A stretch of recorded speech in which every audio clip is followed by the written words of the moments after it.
Dimension Tide!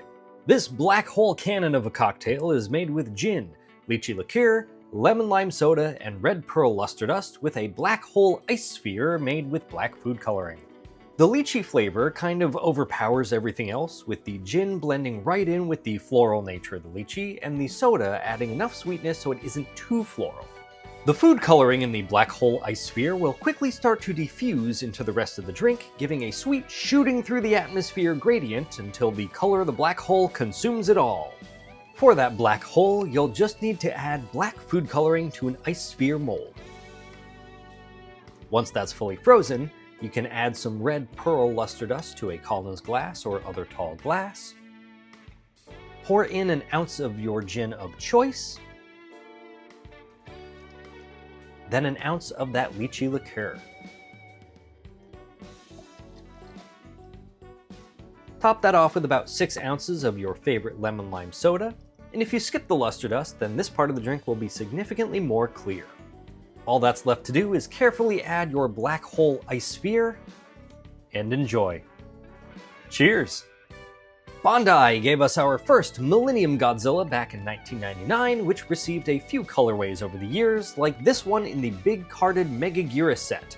Then they shrunk it down to a 6-inch version for the 50th anniversary memorial box. Then, in February 2025, the movie Monster series received a version 2.0. This was a brand new sculpt made under the supervision of Shinichi Wakasa himself to ensure accuracy, and wow did it look good! Only a couple of months later, they revealed a Godzilla Store exclusive repaint called the Odaiba Decisive Battle version.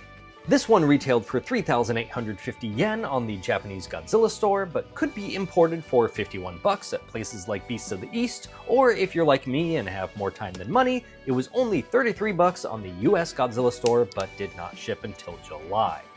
While I liked the shade of green vinyl used for the first Godzilla from the Megaguirus set, I have a few gripes, and they're all about the dorsals. I do love translucent dorsal spikes, and I love that they added a bit of paint on them too, but I can't stand when it doesn't match the rest of the dorsals. The painted spines here are a more vivid creamy white next to the translucent peach ones, which only goes to emphasize the jarring gap between the body spines and the tail spines. As much as I love translucent spines, I think this one would have been better if they were all painted. The new one is in a similar boat in that the main dorsal spines are cast in a translucent vinyl while the rest are painted. However, this is executed far more successfully entirely due to the paint. While the original figure had paint on the tips of the dorsals, this new one has paint at the base. This metallic orange paint is then sprayed around the outside to emphasize the glowing effect. Instead of trying to color match the dorsals with a similar yellow paint, only that same metallic orange paint is used to color the rest of the dorsals. This blends them more seamlessly with the main glowing dorsals. And while I understand that the dorsal gap between the body and the tail is screen accurate, it isn't as egregious on this figure, so that's a win. Now, at first I was disappointed that Bandai did their same old "we're not gonna paint the rest of the dorsals down the tail" thing, but it turns out that this is in fact screen accurate. That same metallic orange paint fills the inside of the mouth as it prepares to blast Megaguirus. Megaguirus, who is also cast in a fully translucent vinyl, which is killer. Should I review her too? Now, the original Godzilla figure stands at 6.5 inches tall and is 10 inches long from the tip of his toes to the curve of his tail, and even longer if you go from the tip of his snout. The 2.0 figure is 5 1/3 inches tall, but is also 10 inches long from his toes to the tip of his tail. As far as articulation goes, both figures feature rotation at the hips.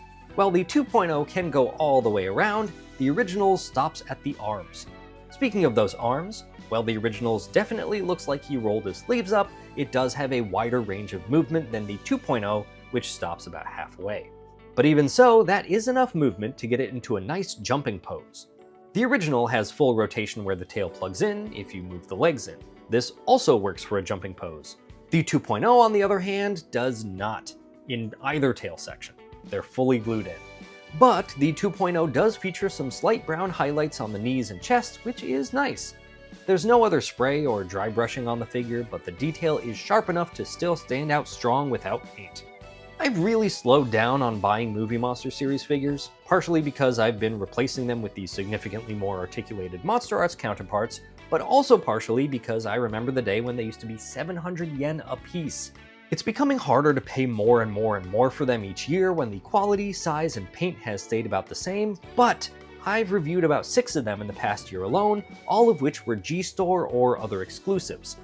The way they play with translucent vinyl like this one or the Ghidorah, make wacky and wild colorways like the Summer Hedorah, or more obscure things like the 84 Cybot, those are drawing me right back in. We're in a totally new era of the movie Monster series, and I'm curious to see what else they do with these 2.0 versions. Looking at this first Megaguirus set, it's bananas to me to see the original price sticker on it. Not that I spent that little on it, but it was available for that much at one point, and now each individual MMS figure is going for around that same price. Wild. The times they are a-changin'. Good luck on your hunt if you're after any of these figures right as the video is posted, or a decade down the road when you've discovered this channel and you're going, wow, MMS figures were only 33 bucks back then? Thanks for watching whenever you're watching, and no matter the decade, please drink responsibly.